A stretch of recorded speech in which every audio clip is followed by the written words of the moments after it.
తాకట్లో ఉన్న మీ బంగారాన్ని విడిపించి ఆ రోజు ఆన్లైన్ రేటుకి కొంటాం. Sharma gold company.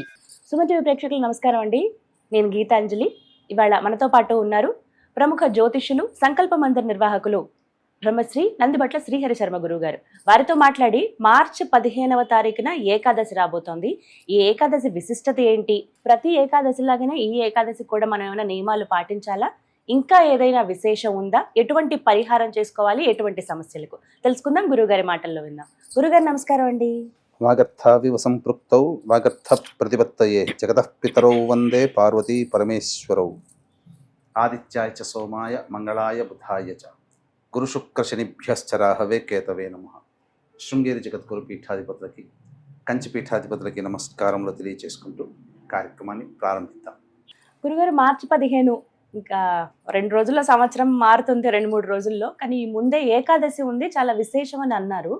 మరి ఆ వివరాలు ఏంటి? అన్ని ఏకాదశిలాగానే ఈ ఏకాదశిని చూడాలా, లేకుంటే ప్రత్యేకమా? ఈ ఏకాదశికి చాలా ప్రత్యేకతమ్మ. దీనిని పాప విమోచని ఏకాదశి అని అంటారు. పేరులోనే ఉంది.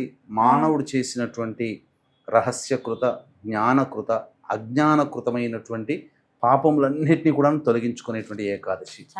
పైగా ఇంకొక విశేషం ఏంటంటే, మనకున్నటువంటి 24 ఏకాదశిలలో సంవత్సరం పొడుగుతా ఇదే ఆఖరి ఏకాదశి కదా.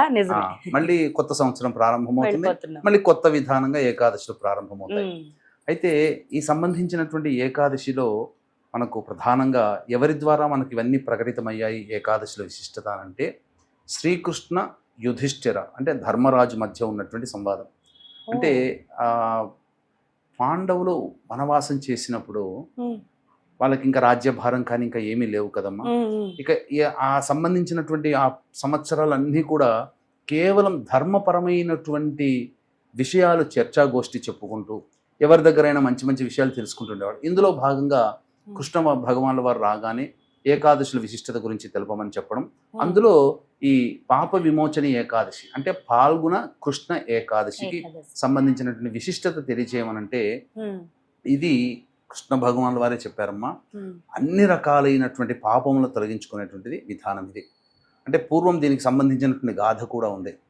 పూర్వము ఈ సంబంధించినటువంటి చవన మహర్షి కుమారులైనటువంటి మహామునీశ్వరుడు మాధవ అని చెప్పి, మాధవి అని అంటారు. సో అతను చాలా గొప్పదైనటువంటి ఉపాసనాపరుడు, తపస్సులో నిష్ఠాగరిష్ఠుడు. అతని తపస్సుని భంగం చేయాలని చెప్పి ఇంద్రాది దేవతలందరూ కూడా ప్రయత్నించారు. ఇంద్రుడికి ఉండే ఒక భయము, తన ఇంద్ర పదవికి ఏమన్నా ఇబ్బంది పెడతాడేమో. అలాగా తన దగ్గర ఉన్నటువంటి అప్సరసలందరినీ పంపించగా అందులో మహా సౌందర్య రాశి అయినటువంటి మంజు ఘోష అనే అప్సరస కూడా ఉంది. ఈమె అనేక పరిపరి విధాలుగా ప్రయత్నించినప్పటికీ కూడా ఈ సంబంధించినటువంటి అతని తపోగ్ని జ్వాలలకి విసిరి కొట్టబడేది. అయితే ఎంతకైనా ప్రయత్నించగా సఫలీకృతం అవుతుంది కదా. మన్మథావేశం జరగడము, అలాగే ఈ సంబంధించిన మంజు ఘోష సంబంధించినటువంటి నాట్యము, ఇవన్నీ కాంచిన తర్వాత అతనికి ఆ సంబంధించినటువంటి తపోభంగం జరగడము, ఆ మంజు ఘోష అనే అప్సరస మీద ప్రేమ వాత్సల్యము కురవడం, ఆమెతోనే జీవితం చాలా గడిచిపోతున్న కొద్దీ ఆ అప్సరసకి తాను వచ్చినటువంటి కార్యం గుర్తుకొచ్చింది. నేను తపోభంగం కోసమే వచ్చానని చెప్పి, తనగా నేను వెళ్ళిపోతానని చెప్పి పట్టుబట్టి వెళ్ళిపోతుంటే అప్పుడు శపిస్తాడు. ఏమని? కీకారణ్యంలో మంత్రగత్తెగా ఉండిపో అని చెప్పి శపిస్తాడు.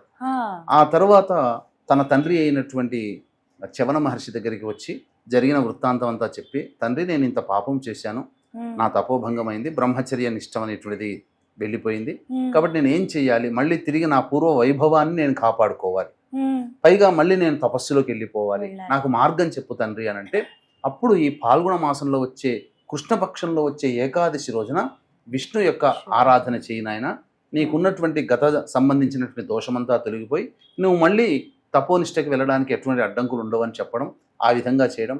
అదేవిధంగా మంజు ఘోష కూడా ఈ విధానాన్ని ఆచరించి తన యొక్క శాపత్వాన్ని తొలగించుకొని తిరిగి మళ్ళీ స్వర్గలోకానికి వెళ్ళిపోవడం.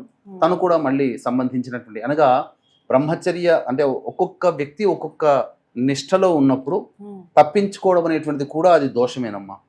కాబట్టి తపోనిష్టలో ఉన్నటువంటి ఆ వ్యక్తి ఈ మంజుఘోష ద్వారా తన యొక్క తపస్సు భంగమైపోయింది. అనుకున్నటువంటి కార్యాన్ని సాధించుకోలేకపోయాడు, పాపత్వం వచ్చింది. కాబట్టి ఈ యొక్క కృష్ణ ఏకాదశి పాల్గొన మాసంలో వచ్చినటువంటి కృష్ణ ఏకాదశి రోజున ఈ ఆచరించి తనకున్నటువంటి తిరిగి పూర్వ వైభవాన్ని పొందడం జరిగింది. ఇదే విషయం ధర్మరాజు కూడా చెప్పడం. కాబట్టి తెలిసో తెలియకో ఎన్ని జన్మలలో చేసిన పాపమో ఈ అడవుల బట్ట పట్టాము తల్లితో సహా అని చెప్పి అందరూ కూడా ఈ యొక్క వ్రతాన్ని ఆచరించి, అంటే ఈ 12 సంవత్సరాల వనవాసంలో కూడా వాళ్ళు చేసిందంతా కూడా పుణ్యం సంపాదించుకోవడం. ఆ పుణ్యం ద్వారా భవిష్యత్తులో యుద్ధానికి అవసరమయ్యేటువంటి శస్త్రాస్త్రాలన్నీ కూడాను ఈ పుణ్యఫలం వల్లనే వచ్చాయి. దీన్ని బట్టి ఒకటి తెలుసుకోవచ్చు, ఏకాదశులు అనేటువంటి చాలా మహిమాన్వితమైనటువంటిది. అందుకనే వీక్షించేటువంటి సుమన్ టీవీ ప్రేక్షకులు కూడా ఈ ఏకాదశి రోజున సంబంధించినటువంటిది అందరూ కూడా ఆచరించదగినటువంటిది. కాబట్టి దీనికి వయసుతో నిమిత్తం లేదమ్మా. ఎవరైనా జ్ఞానం వచ్చినటువంటి ఒక మాట అనేస్తారు, ఈ వయసు ఇది ఉపవాసాలు చేసేది, ఏకాదశులు నీకెందుకు అని ఒక మాట అనేస్తారు. వాస్తవమేనా? మీరు గమనించుకుంటే చాలా మంది ఉపవాసం ఉంటే ఉంటుందా, భక్తి ఉండాలి కదా. కొంతమంది కటిక ఉపవాసం కూడా చేస్తారు, కానీ అది ఎప్పుడు కూడాను సరికాదమ్మా. అంటే నీళ్లు కూడా తాగకుండా చేస్తారు. నిర్జన ఏకాదశి రోజున ఆ విధంగా చేయాలి. కాబట్టి ఈ సంబంధించినటువంటి ఏకాదశికి అనగా ఇప్పుడు ఏకాదశి చేసినప్పటికీ కూడా మనం ఒకటే, మన శరీరము దైవం మీద నిలబడి ఉండాలి. ఆ నామస్మరణ చేసుకోవడానికి శరీరం సహకరించాలి, మనస్సు కూడా కేంద్రీకృతం అవ్వాలి. వేరే విషయాల పట్ల మన మనస్సు వెళ్ళకూడదనంటే శరీరానికి శక్తి కావాలి. కాబట్టి పాలు పండ్లు ఇతర పదార్థాలు అంటే ఉడికించినవి వేపుడు చేసినవి కాకుండా పాలు పండ్ల పదార్థాలు తింటూ శరీరానికి అవసరమైనప్పుడల్లా సంబంధించిన శక్తిని ఇస్తూ మన యొక్క వ్రతాన్ని ఆచరించవచ్చు. తద్వారా అన్ని విధాలుగా మంచి జరుగుతుంది. వీక్షించేటువంటి ప్రేక్షకులు కూడా ఈ సంబంధించినటువంటి ఈ రోజున కొన్ని నియమాలు అనేటువంటివి పాటించాలి. ఏ విధంగా చేయాలి, తప్పనిసరిగా ఈ సంబంధించినటువంటిది చేయాల్సినటువంటిది. అంతేకాకుండానమ్మా ఈ రోజున ఒక చిన్న పరిహారాన్ని పాటించడం ద్వారా అఖండ ధనలక్ష్మి యోగము కూడా పొందేటువంటి అవకాశము గోచరమవుతుంది. కాబట్టి ఆ విషయాలన్నీ కూడా తెలియజేస్తాను వీక్షించేటువంటి ప్రేక్షకులు కూడా. ఈ ఏప్రిల్ 1వ తారీఖు రోజున చైత్ర పౌర్ణమి మరియు క్షిప్ర నక్షత్రములు అత్యంత శీఘ్ర ఫలితాన్ని ఇచ్చే నక్షత్రాల్లో ఒకటైనటువంటి హస్త నక్షత్రం ఉన్నటువంటి రోజున సాయంకాలం 6 గంటలకి మన పీఠం ఆధ్వర్యంలో సర్వదోష నివారణ పూజలు హోమాలలో భాగంగా మృత్యుంజయ హోమము, నవగ్రహ పాశ్వత హోమము, అలాగే సుదర్శన హోమం, రుద్ర హోమము మరియు లక్ష్మీ మూలమంత్ర సంపుటిత లక్ష్మీ సూక్త హోమం జరిపించి శక్తిపాతం చేసినటువంటి కరుంగలి మాల ఇవ్వడం జరుగుతుంది. అవకాశం ఉన్నటువంటి వాళ్ళు 1వ తారీఖు మధ్యాహ్నం 3 గంటల లోపల మీరు గోత్రనామాదులు నమోదు చేసుకోవచ్చు.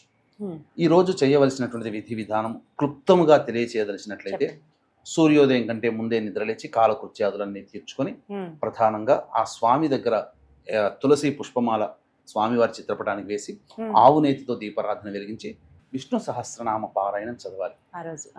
తదనంతరం మళ్ళీ ఆ రోజున దేవాలయం సందర్శనం చేసుకోవడం చాలా మంచిది. ఇంకా ఉపవాస నియమాన్ని పాటిస్తూ ఈ రోజున ప్రత్యేకంగా పఠించాల్సినటువంటి మంత్రం ఓం నమో భగవతే వాసుదేవాయ నమః. ఈ నామాన్ని పఠించాలి. తదనంతరం మళ్ళీ సాయంకాలం కాలకృత్యాదులు తీర్చుకొని మళ్ళీ తలస్నానం చేయకూడదమ్మా. కాళ్ళు చేతులు కడుక్కొని ఒకసారి చేస్తే చాలు, నియమం అది. తదనంతరం మళ్ళీ సాయంకాలం ఆ స్వామిని దర్శనం చేసుకొని ఆ స్వామి దేవాలయంలో ఖచ్చితంగా ఇప్పుడు అన్ని చోట్ల దేవాలయంలో రావి చెట్టు ఉంటుంది, లేదా రావి చెట్టు ఉన్నటువంటి దగ్గరికైనా వెళ్ళి ఆ రావి చెట్టు చుట్టూ కూడా ఓం నమో భగవతే వాసుదేవాయ నమః అంటూ 11 మార్లు ప్రదక్షిణ చేసి ప్రతి ప్రదక్షిణకి కూడా ఆ రావి చెట్టుని స్పృశించుకోవడం, నమస్కారం చేసుకోవడం చాలా విశేషమైనటువంటిది. ఇక ఇంటికి వచ్చిన తర్వాత ప్రదోషకాల సమయంలో ఆ రావి ఆకుల మీదనైనా కానీ లేదా తమలపాకు మీదనైనా కానీ ఎర్ర చందనం కలిపినటువంటి నీటిని దానిమ్మ పుల్ల కల్కము అని అంటారు. పూర్వకాలంలో దానిమ్మ పుల్లతోనే ఏదైనా భూర్జ పత్రంలో రాసేది, ఇప్పుడు పెన్నులు వాడుతున్నారు. ఎర్ర చందనం నీటితో ఓం నమో భగవతే వాసుదేవాయ అని 11 ఆకుల మీద రాసి మనం ఆ రోజున ఇంట్లో దేవుడి గృహంలో కానీ లేకపోతే ఇంట్లో గల్లా పెట్టెలో కానీ పెట్టి ఆ రోజంతా అవకాశం ఉన్నంత వరకు నిశీ సమయం అనగా మధ్యరాత్రి 12 వరకు కూడా నామజపం చేసుకొని నిద్రపోతే నిద్రపోవచ్చు, మేల్కొని ఉంటే మరీ మంచిది. మళ్ళీ తెల్లవారు లేచిన తర్వాత కాలకృత్యాదులు తీర్చుకొని ఆ ఏకాదశి తిథి మనకు 15వ తారీఖు ఉదయం 9 గంటల చిల్లర వరకే ఉందమ్మా. ద్వాదశి తిథి నాడు ఉన్నప్పుడు ఆ ఉపవాస విరమణ చెయ్యాలి. కాబట్టి 16వ తారీఖు రోజున ద్వాదశి తిథి ఉదయం 9 గంటల లోపలనే ఉంటుంది. కాబట్టి చక్కగా విరమణ చేసేసి ఇంట్లో తగు శాకాహారము సంబంధించిన వంటలు వండి ఎవరికైనా అతిథులకి అభ్యాగతులకి అన్నదానం కానీ వృద్ధాశ్రమంలో కానీ పండ్లు ఇతర పదార్థాలు పంచి అప్పుడు విరమణ చేసి భోజనం చేయాలి. ఈ విధంగా చేసినటువంటి మానవుడికి సంబంధించినటువంటి సకల దోషములు, పాపం, ముఖ్యంగా పేరులోనే ఉంది పాప విమోచన ఏకాదశి. అన్ని విధాలైనటువంటి పాపంలో తొలగిపోయి ఆనందకరమైన జీవితం. ఎందుకనంటే ఈ తర్వాత ఉగాది ప్రవేశం చేస్తుంది. మానవుడి జీవితంలో కొత్త సంవత్సరం అనేటువంటిది వస్తుంది. ఇక గత సంవత్సరంలో తెలిసి తెలియక ఎన్నో పాపాలు చేసిన వ్యక్తి ఆఖరిగా ఆ పాపాలతో తొలగించుకునే ఏకైక మార్గం ఈ యొక్క పాప విమోచన ఏకాదశి రోజున మనం ఉపవాస నియమాన్ని పాటించడం, దేవతా నామాన్ని స్మరించడం. ఈ రోజున ఆదివారం కూడా అయ్యింది, సూర్య భగవానికి సంబంధించినటువంటిది కాబట్టి విశేషంగా ఈ రోజున ధూమపానము, మద్యపానము, మాంసాహార భోజనము, అలాగే మైథునము ఇవేవి పనికిరాదు. నూనె అంటుకోకూడదు. ఇలా సంబంధించినటువంటిది చేసుకుంటూ ఉండి నియమం ప్రకారం ఉన్నట్లయితే తప్పకుండా మానవులకందరికీ కూడా మంచి జరుగుతుంది. కొత్త సంవత్సరంలో వాళ్ళ కళలన్నీ కూడా సాకారం అవుతాయని చెప్పవచ్చు. సిద్ధంగా ఉండొచ్చు నూతన సంవత్సరంలోకి వెళ్ళడానికి. కానీ ఈ మీరు చెప్పినటువంటి ఈ కథ ఏదైతే ఉందో ఇప్పటివరకు వినలేదు గురువు గారు. చాలా కొత్త విషయాలు వెతికి మరి చెప్తూ ఉన్నారు. చక్కగా ఇది వింటూ, ఈ వీడియో వింటూ తర్వాత వారి కార్యక్రమం చేసుకున్నా మంచిదే కదండి. ప్రతి ఏకాదశికి ఒక కథ ఉంది. ప్రతి ఏకాదశికి ఆ కథకి సంబంధించిన విధానంగా వృత్తాంతం ఉంటుంది. ఇది తెలుసుకొని మనం చేసినట్లయితే ఇంకా మనం చాలా చక్కగా మంచి ఫలితం పొందుతామని చెప్పవచ్చు. చాలా చక్కగా వివరించారండి. ధన్యవాదాలు గురువు గారు. సర్వం శ్రీ ఉమామహేశ్వర పరబ్రహ్మార్పణమస్తు.